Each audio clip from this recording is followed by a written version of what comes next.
Queridos amigos, boa noite a todos. Boa noite. Aqui o pessoal responde, Márcio.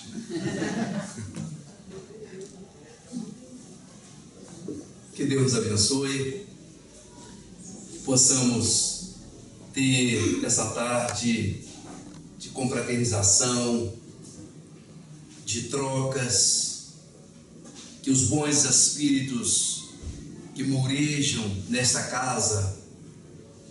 Ainda conversava há poucos instantes com o Márcio, no sentido de ser ainda uma casa tão jovem, mas que pelo trabalho, pelo esforço, pela participação de vocês, além dessa estrutura física, que dia a dia, de tempos em tempos, ela é refeita, ela é atualizada, melhorada. Além disso, nasce e se solidifica, sobretudo, a estrutura espiritual. Poderíamos mesmo dizer que a casa espírita, ela pode se implantar num terreno vazio completamente, debaixo de uma árvore, na sequência de uns bancos. Sequer, do ponto de vista espiritual, ela necessita dessa estrutura física.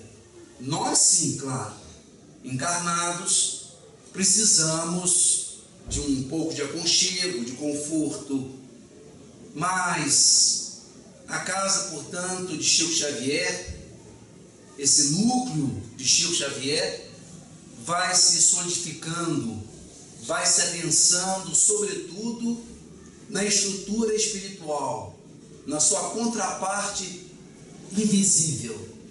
E é essa parte que aqui se faz presente também, queridos. À medida que nós fomos adentrando esse momento, esse espaço, certamente os protetores que já se comprometeram com Cristo na supervisão desse ambiente, desse trabalho, desta casa, certamente se encontram com os nossos protetores e eles devem confabular a nosso respeito, fazendo, por assim dizer, dando uma ficha daquilo que são as nossas dificuldades, os nossos momentos complicados. E durante esse trabalho, os protetores vão mobilizando recursos no sentido de minimizar os problemas, as aflições, as dificuldades por que estejamos passando. E o mais interessante é de que tudo isso vai acontecer alheiamente a nós mesmos. Talvez aqui nenhum de nós perceba esse trabalho gigantesco, essa movimentação invisível que faz em prol de nós. Mais um detalhe ainda: para aqui estarmos sentados e merecermos essas messes, não nos pediram nenhuma inscrição, nenhum catálogo, ninguém teve que apresentar a carteira de identidade, uma carteira de identificação, uma vinculação ostensiva, oficial. Simplesmente bastou-nos vir, bastou-nos desejar aqui estar, para comungarmos desses momentos de novo, de troca, de ensinamento, de paz, de conforto espiritual. Então, que essa galera invisível, que esses protetores do além possam mobilizar os recursos de todos nós nesses minutos que aqui estivermos reunidos. Pensava no que dirigia aos nossos companheiros na tarde de hoje, e acontece que as casas onde nós nos dirigimos com certa regularidade, ao longo do tempo, vai nos faltando repertório, Márcio.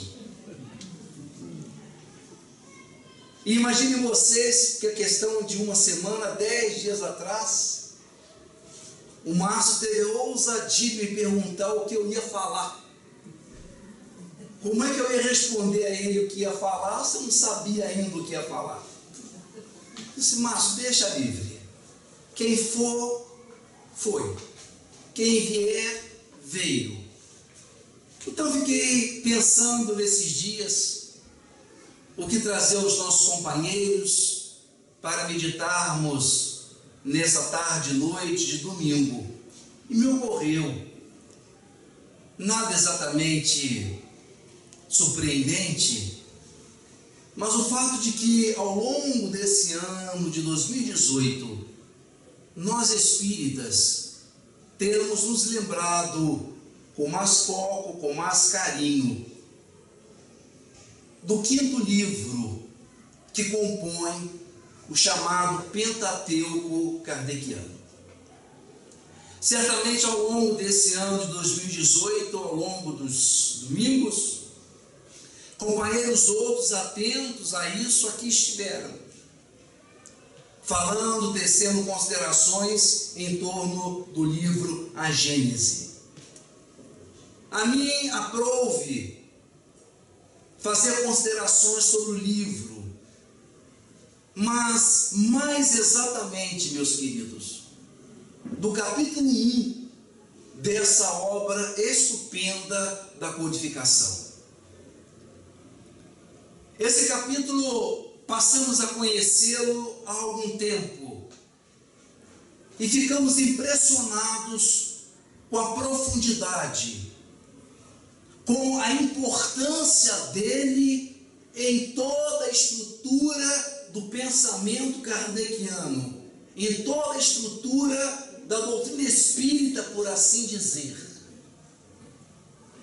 Todas as partes da doutrina são importantes, óbvio, mas o capítulo 1 de A Gênese, intitulado Caráter da Revelação Espírita, ele é uma significação única, porque é nesse capítulo, meus irmãos, é exatamente na primeira parte de A Gênese, que o codificador enfrenta um dos problemas mais agudos, mais importantes e mais difíceis da área do conhecimento humano. A esta área, a filosofia dá o nome de epistemologia. Uma palavra complicada, difícil. Vem de epistemes, conhecimento. E epistemologia é exatamente a tratativa, é a crítica que se faz ao conhecimento, para saber se de fato ele é conhecimento ou não. Podemos nós afirmar coisas das mais diversas. Podemos nós fazer afirmativas as mais mirabolantes. Mas até que ponto que nós afirmamos é verdadeiro? Até que ponto aquilo se constitui em verdade? Qual o critério de verdade para definir se uma sentença ela é verdadeira ou não? A isso, em teoria do conhecimento, dá-se o nome de epistemologia. E o capítulo 1 de A Gênese, que nós folheamos, lemos e às vezes estudamos, se propõe exatamente a nos informar a respeito do que é a epistemologia. O que é a verdade? Como é que Kardec encara essa área árida da teoria do conhecimento? Então, o capítulo 1, ele é de extrema importância.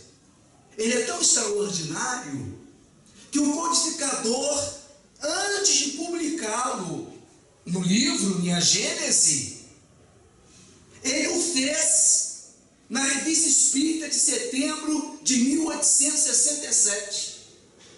4 meses antes do livro A Gênese vir a lume, A primeira edição ocorreria em janeiro de 68. O codificador adiantou-nos esse capítulo numa separata, numa parte, e o publica todo ele na Revista Espírita de setembro de 1867. No todo, o livro A Gênese é de extraordinária importância, porque imaginemos nós que, a considerar o 18 de abril de 1857, data da publicação da primeira edição do Livro dos Espíritos, se nós lembrarmos que a Gênese, ela é editada em janeiro de 68, e daí a 12 meses o codificador desencarnaria, ao longo de 68 mais 3 edições, e em março de 69 a 4ª edição, publicada enquanto o codificador ainda vivia no plano físico. De modo que a Gênese, ela percorre os 11 anos de maturação de Kardec. Se nós quisermos entender o que era o pensamento inicial do codificador em 57 com o Livro dos Espíritos, e compreendermos as suas questões, o que ele pensava a respeito de diversos temas, quando finda sua missão, quando termina a sua tarefa, ele lê a Gênese. Então, ao longo desses 11 anos, alguns temas que haviam sido ventilados por Kardec no Livro dos Espíritos, ele retorna a eles 11 anos depois, nos dando a ideia, a percepção de como que eles haviam sido amadurecidos. Por essas e outras razões, é que nós então hoje aqui nos propomos a falar durante essas 4h30 sobre a Gênese. Não entendi o riso. Não, seminário de 4h30? Ah, 5 partes. Aí eu errei. Era um tempo a mais. De modo que o capítulo 1, Kardec encara as questões. Como dar crédito aos espíritos? Como cientificar-nos de que eles estão falando a verdade, de que eles expressam as verdades últimas da vida, se tratam de seres de relativa evolução? Se a rigor não são seres que sabem de tudo, e isso nós ainda não aprendemos. Nós espíritas, por mais que sejamos avisados pelo Mestre de que não podemos crer em tudo que diz os espíritos, nós manhosamente, nós continuamos às vezes a dar mais crédito ao que uma entidade diz, tendo ela uma evolução relativa, do que às vezes uma criatura encarnada que tem longos anos de estudos em determinada área. Então, se os espíritos não são senhores da verdade, se em tese eles expressam às vezes opiniões pessoais que refletem o seu amadurecimento momentâneo e relativo, como é que nós podemos dar a eles o crédito de veracidade? É nesse capítulo que Allan Kardec vai fazer também a abordagem do papel do espiritismo no cristianismo, ou a maneira como nós espíritas podemos e devemos encarar o cristianismo. Ele vai desenhar o seu método, como é que ele compôs, como ele construiu, como ele constituiu a metodologia do conhecimento espírita. Por isso, o capítulo 1 é de magna importância para as nossas considerações. Ali, o codificador já vai dizendo que o espiritismo é uma revelação que tem duas naturezas. Uma de natureza divina e uma de natureza humana. E nós passamos por esse capítulo sem nos aperceber dessa substancial diferença que o Espiritismo tem em relação às outras religiões. Porque as outras religiões têm também a revelação. Lá no livro de Gênesis, conta a recepção dos 10 mandamentos, escritos na tábua, com o próprio dedo de Deus, que refez depois que Moisés, que já havia recebido os 10 mandamentos, quebra as tábuas, e Deus então repete de novo os 10 mandamentos. É revelação. As igrejas evangélicas protestantes aceitam que os livros bíblicos são todos revelação, porque foram todos inspirados por Deus, e eles expressam, portanto, a verdade absoluta. De modo que o Espiritismo também possui a sua parte de revelação divina. Mas o que o Espiritismo inova é exatamente a parte da revelação de natureza humana, quando o codificador diz que a partir da revelação espiritual, cumpre-nos desenvolver todo um outro lado de argumentação, de fundamentação material, científica, portanto, do lado humano. E essa, meus queridos, é exatamente a fundamental diferença do Espiritismo com as outras religiões. Enquanto que as outras, o caráter revelativo ele é absoluto, o Espírito, o gênio, a entidade diz alguma coisa e nada se questiona. O que vai caracterizar a revelação espírita, além desse seu lado divino, sagrado, é exatamente o esforço humano, no sentido de verificar se realmente aquilo procede ou não. E essa faz toda a diferença. Imaginemos que nós estamos numa reunião mediúnica, estamos lá nos trabalhos práticos, e uma entidade incorporada no determinado médium diz para nós que nós, na última encarnação, ou nas 2 últimas encarnações, nós tivemos encarnados na França. A entidade nos diz isso, e nós então, olha só que coisa interessante, ele disse que é a primeira vez que eu encarno no Brasil, que as minhas 2 últimas encarnações foram na França. É uma revelação espiritual.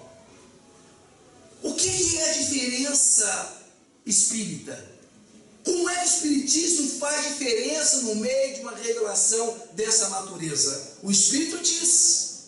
Mas qual é a parte humana? Qual é a construção de natureza humana que nos compete? É nós então avaliarmos e verificarmos. Eu gosto de francês?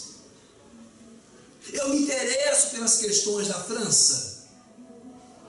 Quando eu ouço o hino francês, eu sinto alguma energia, alguma coisa diferenciada? Claro que às vezes sim, às vezes não.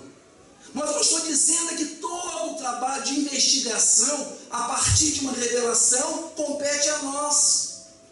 E nós podemos nos dar conta, por exemplo, que a gente odeia a França. Que a gente não tem nada a ver com o francês. Todas as vezes em que tentamos estudar francês, detestamos.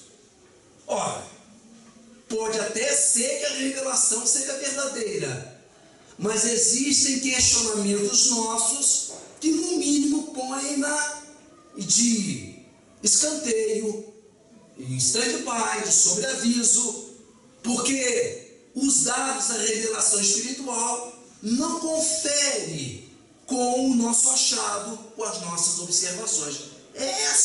É isso que Kardec está querendo dizer, o caráter duplo da revelação espírita. E eu então, a questão de uns 15 anos atrás, mais talvez, fui convidado a fazer uma palestra numa cidade aqui próxima. Um dia desse que eu contar esse caso, acabei falando o nome da palestra. Hoje fui mais cuidadoso da cidade. Hoje eu fui mais cuidadoso, não falei. Eu cheguei na cidade para fazer a palestra, não tinha centro espírita. Era uma senhora, uma família bem abastada, bem projetada na cidade, e eles conseguiram o auditório do colégio nessa cidade. Fica 2 horas e meia daqui. E quando cheguei na rodoviária, um carro me levou à casa dessa família que já havia organizado a palestra, e lá então puseram a mesa de lanche, já era mais ou menos próximo da palestra. E ali naquela conversa de entrosamento, a gente chega, não conhece ninguém. Então a senhora me perguntou de chofre. Eu lanchando, ela me pergunta: Eduardo, você é médium? Eu sei, meus irmãos, que no nosso ambiente espírita, a gente pode até falar direitinho, mas se a gente não é médium, não vale nada. Então eu pensei comigo, disse: sabe uma coisa, eu não vou falar que não sou não. Eu disse: olha, médium, eu não sou. Mas eu tenho intuição, que é a maneira da gente sair, né? A gente não diz nem que é, nem que não é, diz que tem intuição, tipo uma coisa assim meio embrulhada, que é intuição, inspiração, e a pessoa vai e entende que alguma coisa, tem alguma coisa a ver. Assim serve. Na base da intuição, Eduardo, o que é que você acha? Qual foi a minha encarnação na época de Jesus? Meus queridos, eu estava comendo um bolo de fubá, era bem seco. Aí eu botei aquele bolo na boca e fiquei molhando com a saliva. Pensei exatamente assim: meu Deus do céu, como é que eu saio dessa? O que eu fui? Só fazer na base da intuição. Aí eu mastiguei o bolo, virei e disse: olha, isso é o que acontece? Eu acho que as entidades devem estar guardando tudo para logo mais. Porque olha, não tem nada na minha cabeça. Assim não tem problema não, porque eu já sei. Imagina se eu falasse. Você sabe, Eduardo, essas coisas para a gente saber, essas coisas interessantes, essa parte interessante, espiritismo não serve não. Espiritismo é bom para a gente estudar, para a gente fazer caridade, para a gente fazer reforma íntima, mas essas coisas interessantes, centro espírita não é bom não. Então eu fui a um outro local, e eis que eu já tinha a ideia de que eu tinha sido. Quando eu cheguei na porta daquele terreiro, o Babalorixá, da porta, eu estava na porta ainda, ele lá incorporado me chamou pelo nome que eu tinha tido na época de Jesus. Eu fiquei: meu Deus do céu, quem será? E ele então me disse: e aí então, se você, Eduardo? Eu na porta, ele me chamou: Maria Madalena, venha! Ela se dizia, meus queridos, em função de uma revelação espírita, de uma revelação mediúnica, ela estava dizendo e crente que ela tinha sido Maria Madalena. O marido, que não era espírita, estava virando, me lembro como se fosse hoje, ele virava uma caixinha de fósforo na mesa, ficava mexendo naquela caixinha de fósforo para lá e para cá, virando, e olhando para mim, olhando para ela, olhando para mim, olhando para ela, assim como queria dizer: eu quero ver como é que ele vai sair disso. E eu assim, pasmo, botei mais um pedaço de bolo de fubá na boca e fui pensando, olha que coisa interessante. Ele virou-se para mim e disse: Eduardo, rapaz, eu não entendo esse negócio de espiritismo. E olha que eu, sem ser espírita, eu já li o livro dos Espíritos 3 vezes, meu filho. E lá, em mais de uma situação, mais de um local, Allan Kardec diz que o espírito não retrograda. Olha o exemplo aí contrariando Kardec, meu amigo. Maria Madalena, Eduardo, que na época de Jesus já foi aquela pessoa, aquela criatura, deu nessa aí que gasta o dinheiro todo em Miami, todo janeiro. E eu botei um pedaço de bolo, de fubá na boca. Vejam, meus queridos, é essa a diferença da revelação presente em todas as religiões, em princípio, e a contraparte o lado que a doutrina coloca, a maneira como ela diferencia-se, estabelecendo regras metodológicas para verificar se aquilo que está dizendo procede ou não, se é verdadeiro ou não. Então é no capítulo 1 que Allan Kardec vai nos expor a sua base metodológica, universalidade e concordância. É exatamente através do critério de verificação em diversos grupos, em diversas mensagens, por espíritos que não se conheciam, por centros que não se relacionavam, é ele que submete algumas questões a esses centros, a essas entidades, e ele então vai verificando como que universalmente os espíritos vão dando as mesmas informações ou parecidas, e ele vai então destilando o conceito espírita. Um aspecto interessante disso é que alguns de nós talvez não saibam, mas Allan Kardec, em princípio, não aceitava a reencarnação.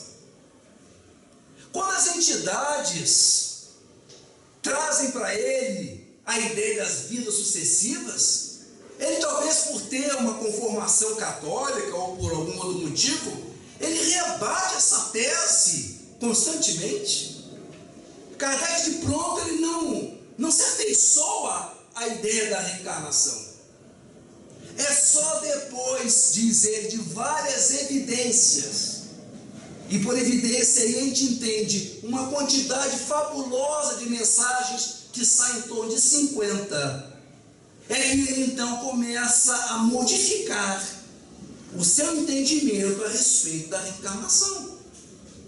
A isso dá-se o nome de universalidade e concordância, ou generalidade e concordância.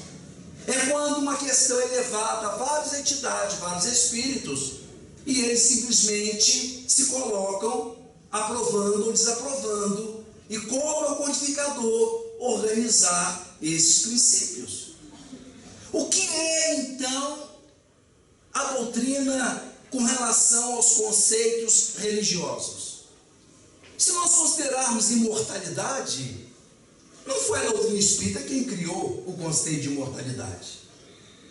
O conceito de imortalidade já existia no hinduísmo há 5.000 anos, já existia no catolicismo há quase 12.000 anos, ou pelo menos na época de Kardec há quase 1.800 anos, de modo que a ideia de que ao morrer sobrevive a partir de nós uma estrutura invisível que vai ou para o céu, para o inferno, para o purgatório, ou que espera ser ressuscitado por Jesus, segundo uma visão mais protestante, a rigor, todas as religiões creem na imortalidade da alma.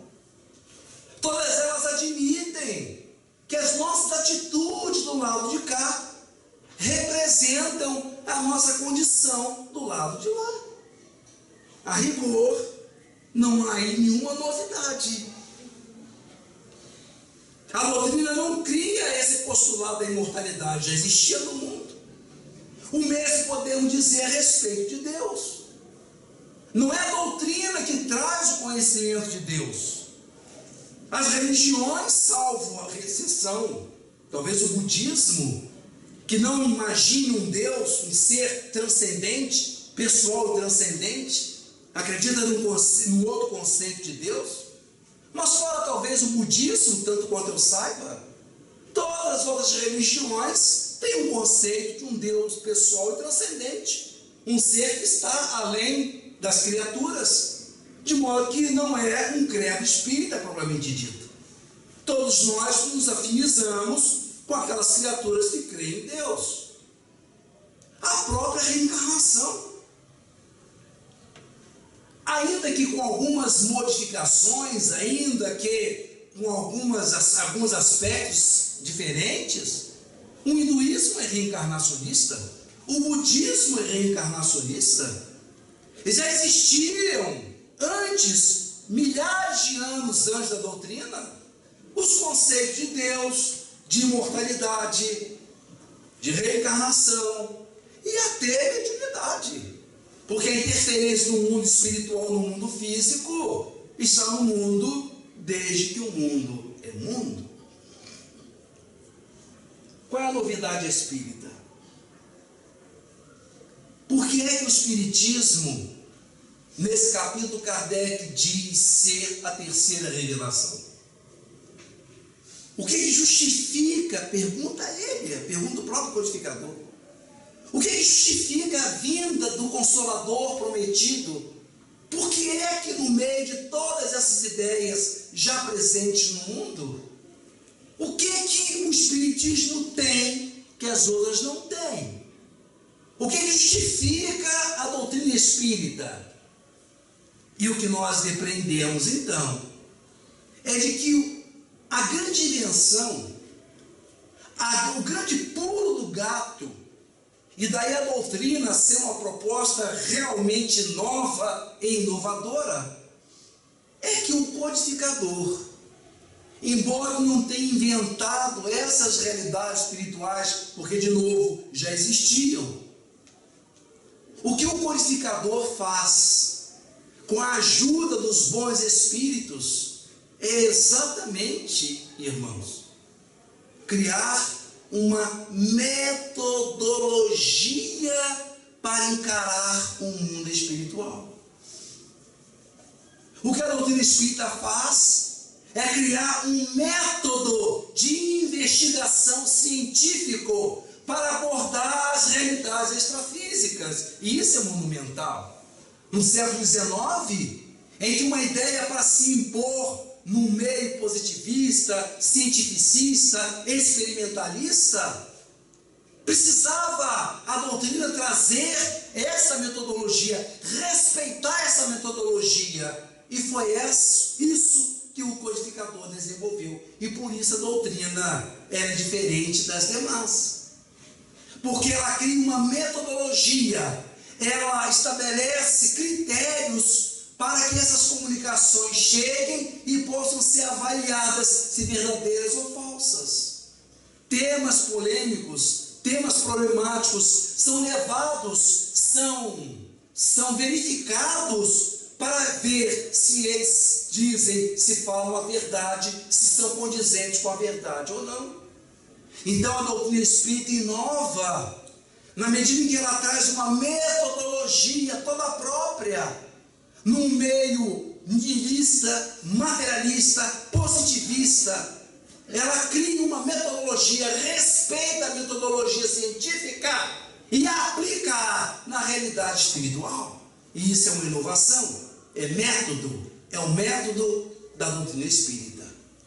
Então é a partir desse método que ela, diz o codificador, ela se coloca ao lado do cristianismo como a fortalecê-lo. Porque antes do Espiritismo, nós sabíamos que devíamos ser bons.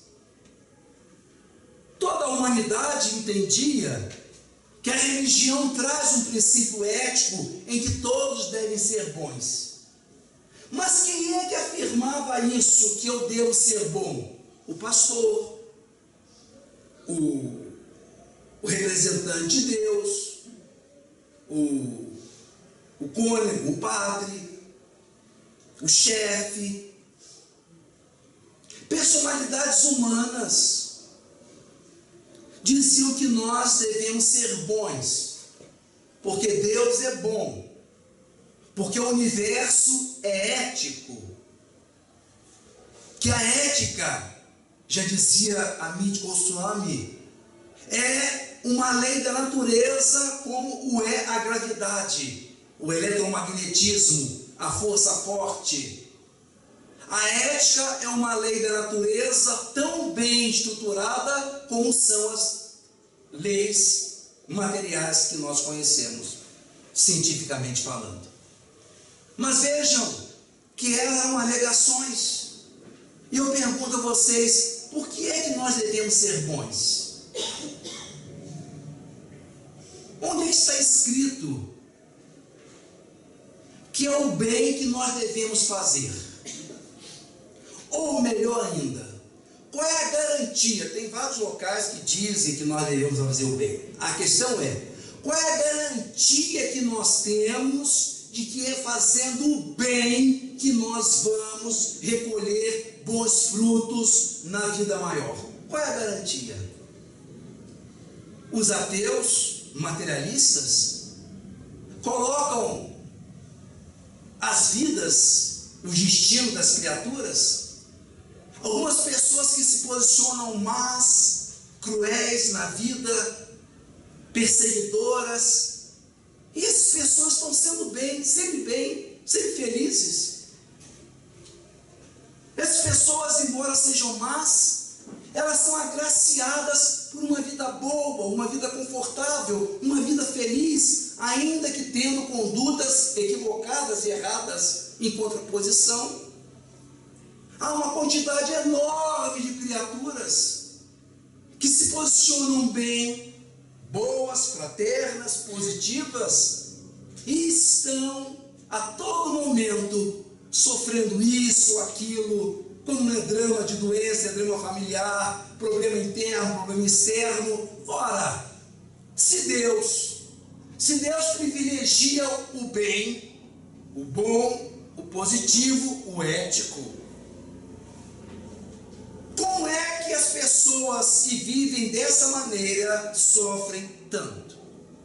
Qual é a garantia que nós temos, meus irmãos, de que nós devemos fazer o bem e não o mal? O que parece até mais fácil, não seria?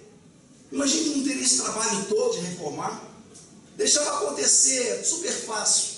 Por que a gente tem de fazer disciplina, contradizer os nossos impulsos, em troco de quê? Quem é que disse, quem é que garante que isso vale a pena? A Igreja Católica dizia isso.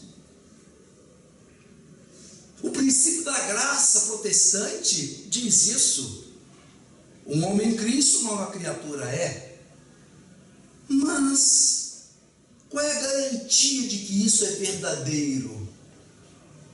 Por que é que nós sabemos que devemos fazer o bem, meus irmãos? O que a doutrina espírita nos diz? O que ela inova? O que ela acrescenta nessa realidade cristã? O que a doutrina espírita traz?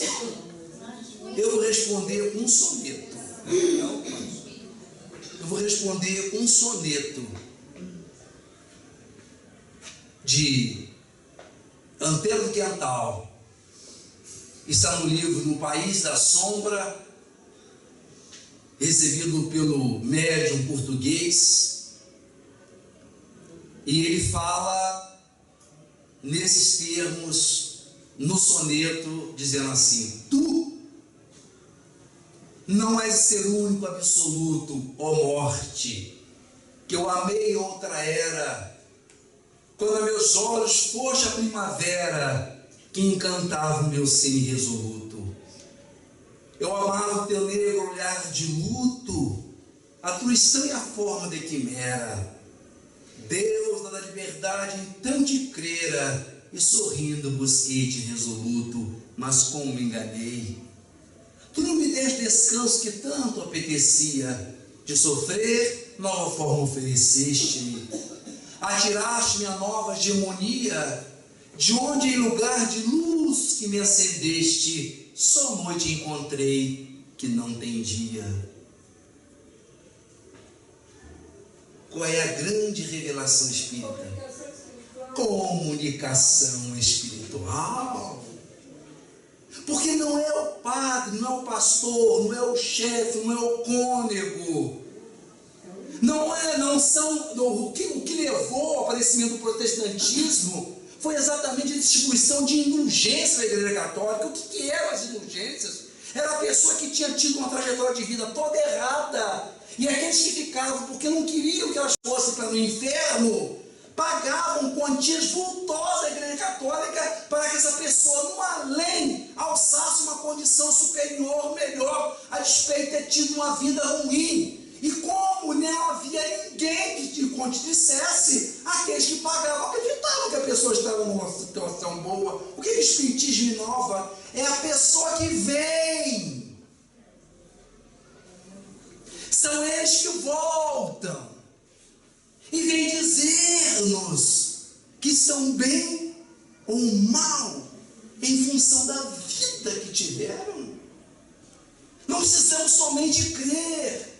Nós agora observamos, experimentamos, verificamos, olhamos e aprendemos com os espíritos nas nossas reuniões de desobsessão ou de esclarecimento espiritual que eles estão infelizes como estão porque tiveram uma conduta errada. Isso é a grande revelação espírita. São eles que vêm, não é ninguém que diz. Os próprios voltam e dizem: não adiantaram nada as missas. Não adiantou nada aquela quantia, não adiantou nada ser enterrado próximo à igreja, próximo à capela da minha cidade, como acontece até hoje em Aparecida do Norte. Uma cidade em que as pessoas, quanto mais próxima à sepultura, próxima da capela, mais cara é a sepultura. Por quê? Porque a proximidade com a capela implica que a pessoa no plano espiritual está melhor. O que a doutrina espírita faz? Traz o sujeito lá de lá e diz se ele está bem ou não. Então, a grande inovação, o grande esforço, a grande força que o Espiritismo dá à ética, ao bem, ao amor, à soberania bondosa de Deus, ao cristianismo, é exatamente o fato de aqueles que foram, voltam. Estava o nosso espírito que 1500 anos antes havia tomado parte na destruição do Império Romano. Segundo a revelação espiritual, essa entidade no plano astral havia sido Alarico I e II, o chefe dos visigodos, que ameaçava Roma a todo instante. O império já enfraquecido, as resistências romanas já diminuídas, e Alarico, que havia sido general romano, e quando estava próximo a assumir uma posição de comando, ele é preterido, e por essa condição de comando é conduzido um outro sujeito, um rival dele. Ele abandona o Império Romano e constrói por fora uma horda de bárbaros visigodos que tentavam invadir o Império Romano, e ele, com as estratégias de soldado, de guerreiro, de general romano, ele coordena essas forças inimigas de Roma. Está fora da grande cidade, da cidade eterna, mas exige dos cidadãos romanos o pagamento de impostos, o pagamento de vultosas quantias para que ele não invada a cidade. Numa noite escura, um monge, um recém-convertido, está em Roma e percebe a apreensão, o medo de toda a sociedade. E ele então se propõe a ir ao acampamento de Alarico, pedir clemência para o povo romano. É o espírito de Agostinho, é Santo Agostinho, bispo de Hipona, que fura as barreiras dos soldados de Alarico, adentra a tenda do chefe dos visigodos e de joelhos pede que Alarico desista da invasão a Roma. O chefe dos visigodos responde-lhe com a gargalhada sardônica e diz que Roma, dentro em breve, em poucos dias, conhecerá a fúria e a força do ex-general da própria Roma. E daí realmente alguns dias, as hordas bárbaras de Alarico invadem Roma, destruindo, incendiando, matando todas as pessoas, exceto aquelas que haviam se abrigado nos templos cristãos já existentes em Roma. O pedido de Agostinho, de alguma forma, sensibilizou a alma de Alarico, e ele ordena que os seus homens, que os seus soldados destruam tudo que achar pela frente, mas que não toquem os templos cristãos. Quiçá o magnetismo de Agostinho tocou, mexeu na alma do chefe dos visigodos. 1500 anos depois, essa entidade que fora Alarico está no plano espiritual, está recebendo as instruções da sua próxima encarnação. E o seu mentor então se aproxima dele e diz: meu amigo, deverás retornar à terra dentro em breve. E nós aqui estamos organizando a sua próxima encarnação no detalhe, posto que tens muitos valores, aquinhoastes muitas vitórias ao longo desses 1500 anos. E agora é a hora de dares o pulo derradeiro para a luz. E é claro então que deverás te encontrar com os malefícios, com os desfeitos, com os erros cometidos na Roma antiga. Por isso, reencarnarás, e desde muito cedo, meu filho, se experimentarás dupla orfandade, porque ainda muito criancinha perderás o pai e a mãe. Não serás feliz na vida conjugal, porque as tentativas planejadas para se consorciar com alguém, este alguém será vitimado e passará para o lado de cá, deixando-te viúvo por mais de uma situação. Extrema miséria. Experimentarás talvez a ausência do pão em alguns dias de fome, e dependerás da ajuda de pessoas bondosas para te saciar a vontade de comer. E em face dos graves acontecimentos que ainda pesam sobre a tua alma, quando estiveres no verdor da juventude, quando estiver no máximo, no zênite das suas forças físicas, antes dos 30 anos, verá surgir o bacilo de Hansen, a lepra, o conduzirá da cidade para as colônias de Hansenianos. E lá deverás morar até o fim da tua vida, até o fim da tua encarnação. Perderás as possibilidades de votar, não exercerás cidadanias. A partir do diagnóstico da lepra, viverás confinados entre os muros das colônias, porque o mundo evoluiu muito, mas a lepra continua sendo algo extremamente discriminado e preconceituoso no mundo humano.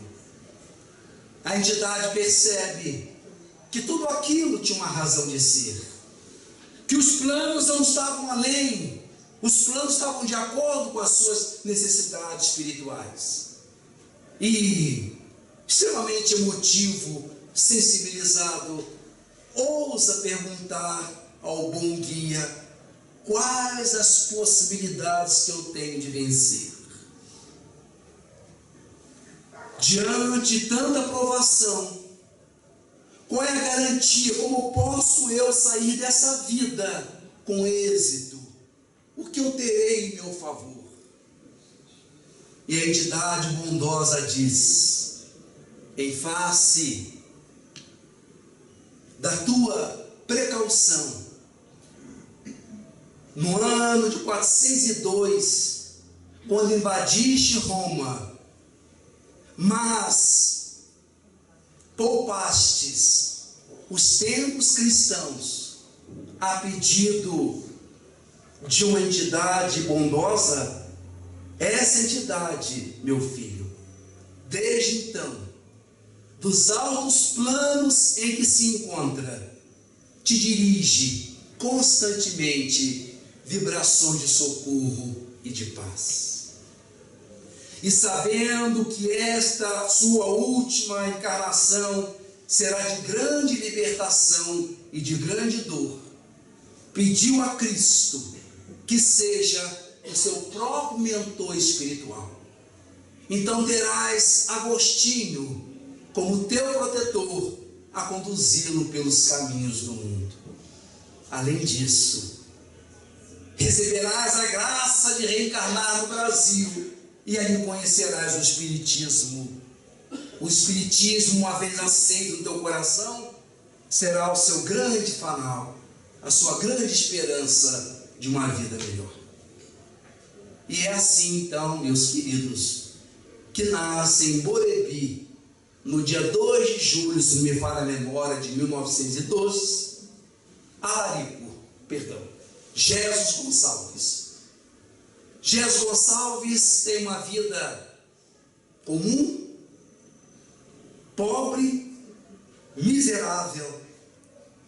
E a reencarnação, os planos vão se realizando na medida que ele perde a mãe, o pai, e do alto dos seus 28 anos, percebendo que colocando a mão em determinadas áreas do seu corpo não sentia nada, não tinha nenhuma ressonância de dor, ao ir a um consultório, é diagnosticado como portador de hanseníase. Ainda é conduzido para uma colônia de hansenianos e desde então passa a viver ali, enclausurado. Ali conhece o Espiritismo.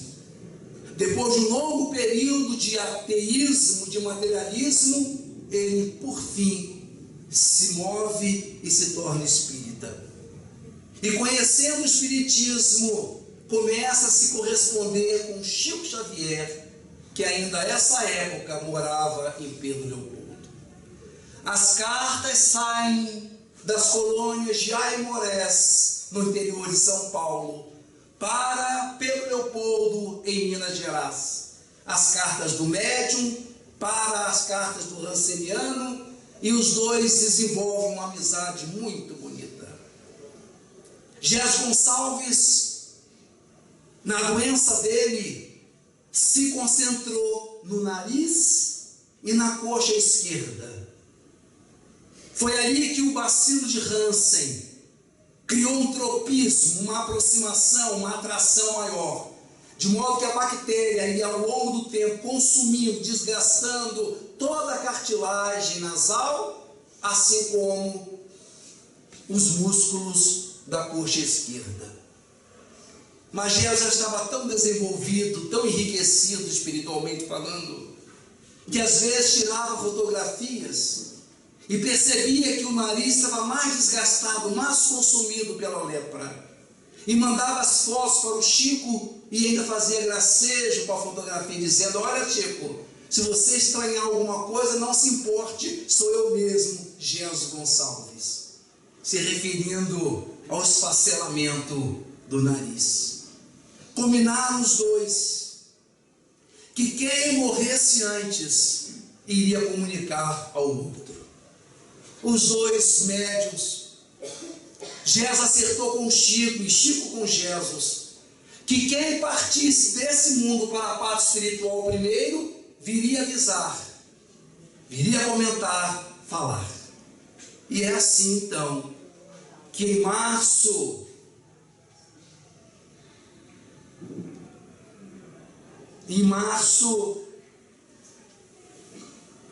de 1929, se não me falha a memória, o Chico está em Pedro Leopoldo, tendo ao seu lado dois outros companheiros. De repente, percebe se aproximar uma entidade espiritual banhada em luz. Dir-se-ia uma estátua de alabastro, toda luminosa dentro do ambiente. E o Chico então vira-se para os amigos e diz: meus queridos, adentrou no nosso espaço uma entidade de grande hierarquia espiritual. É tanta luminosidade que eu próprio consigo encará-la. Não sei de quem se trata. Foi quando então o médium de Pedro Leopoldo fecha os olhos, ora, e por telepatia pergunta à entidade: quem é? Quem que chegou? Qual a identificação dessa entidade? E ele então se movimenta num sorriso largo, explosivo, e diz: ô Chico, então não me conhece, Chico? Eu sou Jesus Gonçalves. Eu não disse, eu morri. E vim te avisar, Chico, que eu morri. O médium tomba em lágrimas calorosas e sentidas, porque embora a entidade realmente fosse toda luminosidade, era exatamente na região do nariz e da perna esquerda que saíam os mais poderosos focos de luz, mostrando que foi exatamente na região do corpo que ele mais sofreu, foi onde ele recebeu as maiores graças da luminosidade de Deus. Chico se emociona e começa a chorar, emocionado por se verificar ali que às vezes os males do mundo são grandes gemas, repercussões no mundo espiritual. Mas a entidade diz: não, Chico, não chore, Chico, não chore, meu amigo, se equilibra, porque eu preciso escrever com você. Eu quero que você escreva, Chico, por favor, pega o lápis, eu quero mandar um recado para minha gente, anota aí, por favor, Chico, escreve assim: irmãos, cheguei contente ao novo dia,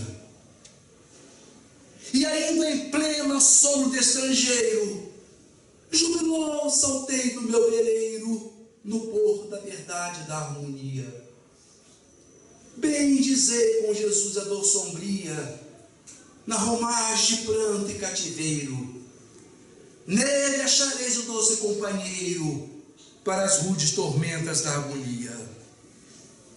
Não desejeis achar que depura nossas horas de amarga desventura, são dádivas da lei que nos governa. As escuras feridas torturantes são adornos nas vestes deslumbrantes que envergamos ao sol da vida eterna. Alarico, o leproso, Jesus, o Rei. Muita paz.